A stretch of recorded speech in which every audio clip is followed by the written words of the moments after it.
मणिपुर में एन बीरेन सिंह के इस्तीफे के बाद अब राष्ट्रपति शासन की खबर सामने आई है। खबर ये कि मणिपुर में राष्ट्रपति शासन लगा दिया गया है। बड़ी बात यह है कि बीरेन सिंह के इस्तीफे के बाद राज्य में नए मुख्यमंत्री का नाम सामने नहीं आया था।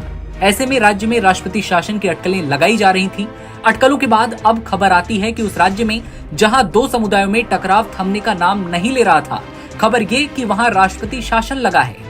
जैसा कि आप तस्वीरों में देख पा रहे हैं, अधिसूचना जारी की गई है कि भारत की राष्ट्रपति द्रौपदी मुर्मू को मणिपुर राज्य के राज्यपाल से एक रिपोर्ट प्राप्त हुई है। लिखा गया कि मुझे रिपोर्ट प्राप्त होने और अन्य सूचना पर समाधान होने के बाद ये साफ हो गया है कि ऐसे हालात पैदा हो गए हैं कि जिसमें उस राज्य का शासन भारत के संविधान के मुताबिक नहीं चलाया जा सकता। अतः अब मैं संविधान के अनुच्छेद 356 द्वारा प्रदत्त शक्तियों का तथा उस निमित्त मुझे समर्थ बनाने वाली अन्य सभी शक्तियों का प्रयोग करते हुए एतद द्वारा उद्घोषणा करती हूँ कि मैं मणिपुर राज्य की सरकार के सभी कृत्य और उस राज्य के राज्यपाल में निहित तथा उनके द्वारा प्रयोक्तव्य सभी शक्तियां भारत के राष्ट्रपति के रूप में स्वयं संभालती हूं।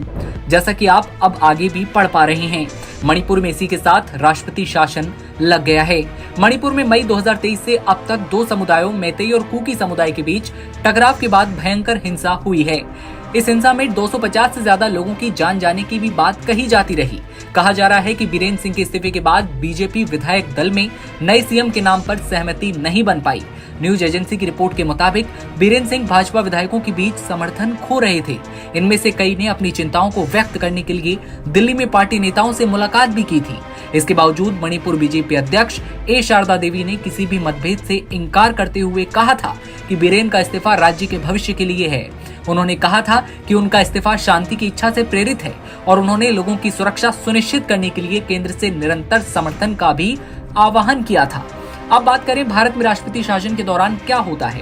राष्ट्रपति शासन, जिसे केंद्रीय शासन या राज्यपाल शासन के रूप में भी जाना जाता है, राज्य सरकार के निलंबन और केंद्र सरकार की तरफ से प्रत्यक्ष शासन लागू करने को संदर्भित करता है। ऐसा तब होता है जब किसी राज्य में संवैधानिक तंत्र विफल हो जाता है। संविधान के अनुच्छेद 356 के मुताबिक राष्ट्रपति शासन लागू होने से राज्य सरकार के सभी कार्य केंद्र को और राज्य विधानमंडल के कार्य संसद को हस्तांतरित हो जाते हैं। केवल हाईकोर्ट्स का कामकाज अपरिवर्तित रहता है। इस अवधि के दौरान राज्यपाल संवैधानिक प्रमुख बन जाते हैं और विधानसभा या तो भंग हो जाती है या फिर स्थगित हो जाती है। ऐसे में ये बड़ी खबर है कि मणिपुर में एन बीरेन सिंह के इस्तीफे के बाद अब राष्ट्रपति शासन लग गया है। खबर पर आपकी क्या राय है? कमेंट सेक्शन में बताइए और देश दुनिया की तमाम खबरों के लिए आप बने रहिए एनबीटी ऑनलाइन के साथ।